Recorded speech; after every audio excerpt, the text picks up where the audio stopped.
आजमगढ़ वो जिला जो राजनीतिक रूप से अब भी पूर्वोत्तर में सबसे जीवंत जिला माना जाता है। यही वो जिला है जिसके लिए चौधरी चरण सिंह तक कहते थे कि उनका गृह जनपद जो है वो जान है तो आजमगढ़ उनकी धड़कन है। इस धड़कन को मुलायम सिंह यादव ने भी महसूस किया। मुलायम सिंह यादव जो है खुद यहां से सांसद भी रहे। और सबसे बड़ी बात कि इस आजमगढ़ के बारे में कहा जाता है कि यहाँ यादवों का और मुस्लिमों का सिक्का चलता है। सपा का ये गढ़ रहा है और सपा के इस गढ़ में बीजेपी सेंधमारी की कोशिश भी कर रही है। लेकिन एक बात यह भी कही जाती है कि चाहे कोई भी प्रभाव हो, राष्ट्रवाद की बात हो, मोदी लहर हो या राज्य के कोई मुद्दे हो, इस आजमगढ़ में कभी उसका इफेक्ट नहीं पड़ा है। और इसका ताजा उदाहरण देखिए, 2017 का चुनाव जब मोदी लहर थी उस वक्त भी यहां से बीजेपी को सिर्फ 1 सीटें मिली।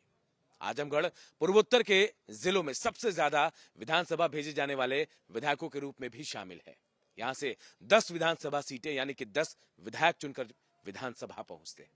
तो 2017 की अगर हम बात कर रहे हैं तो आपको बता दें कि 2017 में जबरदस्त मोदी लहर थी, लेकिन इसके बावजूद यहां से बीजेपी को महज 1 सीट पर ही सिमटना पड़ गया।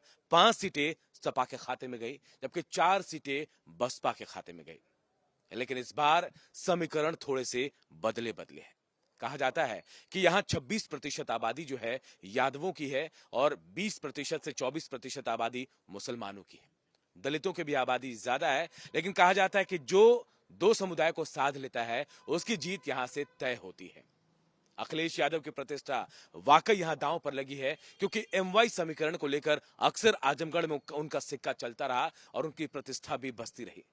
लेकिन इस बार इस यादवगढ़ में, मुस्लिमों के गढ़ में सेंधमारी की कोशिश ओवैसी साहब भी कर रहे हैं। उन्होंने भी एमवाई फैक्टर की जगह में एमडी फैक्टर यानी मुस्लिम दलित फैक्टर को चुना और यहां से अपने कैंडिडेट को उतार दिया है। अब सवाल यह उठ रहा है कि क्या एमवाई फैक्टर में एमडी फैक्टर काम करेगा? कि कुछ 10 विधानसभा सीटें हैं और इनमें से जो समीकरण निकलकर सामने आ रहे हैं बेहद अलग हो रहा है। पिछली बार जो चुनाव जीते थे, चाहे बसपा के लोग हो, बीजेपी में शामिल हो गए हैं। बसपा के एक और विधायक जो थे वो ओवैसी की पार्टी में शामिल हो गए हैं। ऐसे में अब सवाल ये उठ रहा है कि आखिर किसे यहां से जीत मिलेगी?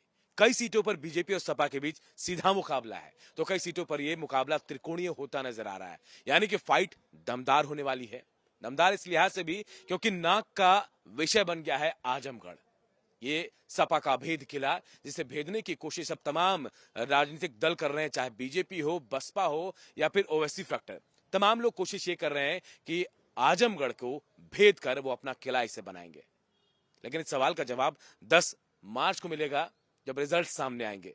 लेकिन आजमगढ़ कई लिहाज से बहुत मायने भी रखता है। अगर हम सरकार बनाने की बात करें तो 10 विधायकों का सपोर्ट अगर आजमगढ़ से मिलता है तो बहुत बड़ी बात होती है। और इसीलिए तमाम सियासी दलों की नजर जो है आजमगढ़ पर टिकी है कि आजमगढ़ के किले को कैसे फतह करना है। थोड़ा इंतजार करते हैं, 10 मार्च का वक्त जब आएगा, जब पोलिंग बूथ के बाद ईवीएम की गिनती होगी और जब रिजल्ट सामने आएगा, तब पता चलेगा कि आजमगढ़ का किला किसने फतह किया है।